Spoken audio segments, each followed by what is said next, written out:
This morning, unrest gripping the country as protesters and police clash. How do we deal with these images? How do we process it all? And perhaps more importantly, how do we talk to our children about it? It's a difficult conversation, but one that must be navigated. I want to bring in mental health counselor Sharice Johnson. She is an ally to Good Day Charlotte and always willing to share the impact and give you insight as to what you can do. Good morning, Sharice. Good morning. It has been a tough week, and if I can be frank, particularly for Black Americans. Yeah, extremely tough. So many emotions. I was thinking even just before we started that this is probably the most difficult conversation to have, even as a mental health provider and then as a Black American, but it is absolutely a conversation we must have. How do you navigate this? Because I feel like as adults, we're struggling. So how do you find the words to share with your children, whether they have melanin in their skin or not? What's going on? What's important is, as a parent or even just a caregiver, that we first make sure that we are actually in the best place to have that conversation. And note that I didn't say perfect place to have that conversation, but we take care of where we are first and that we're sure about what we want to say.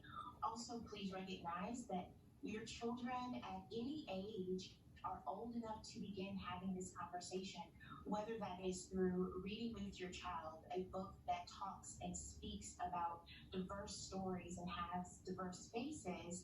And then as we go along that lifespan, really making sure that we can pretty much assume that they've seen and know something, because kids as young as even 8 have so much access to the media. So sitting down, being open and honest, find out what your children already know. If they are early elementary, we want to give them general abstract concepts, such as love and harm or anger. And then as they get older, we really do want to educate them, give them resources, and be honest with them about what they're seeing and what they're experiencing. And, I feel like for Black families, unfortunately, this conversation is all too common and has likely already taken place.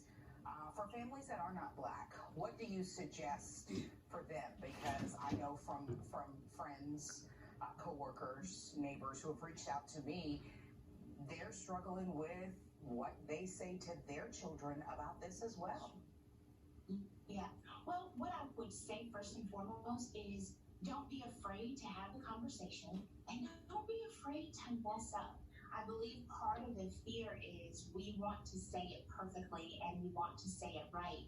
So start the conversation off with going, this is new. And if I'm honest as a parent, I'm not quite sure how to give you this language, but as a family, we're going to work on this and we're going to continue to have this conversation. And so just like I'm being open and honest, I hope that you can be open and honest. But the key is, don't avoid the conversation. Don't be afraid that having the conversation will cause harm, but it actually causes more harm to not have the conversation. And we know that it starts at home. Yes. Home is the place where we can actually do the most. A lot of times, or just within the last week, I've had so many people reach out and say, tell me what to do. Oh, if I had an answer, we wouldn't be here right now.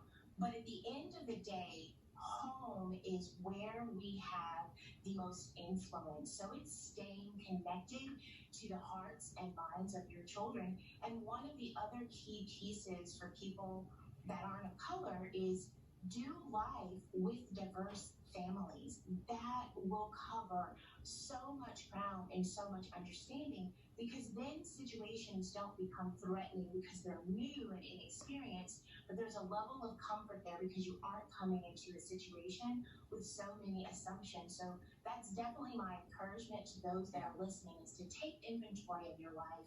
And I don't mean just the soccer team or the basketball team, but if you're not doing life with people of color, that's the first place to begin to make some change. And we will have to leave it right there. Mental health counselor Sharice Johnson, thank you so much, thank you so much for your candor and your insight. Yes, thank you for having me. We'll be right back.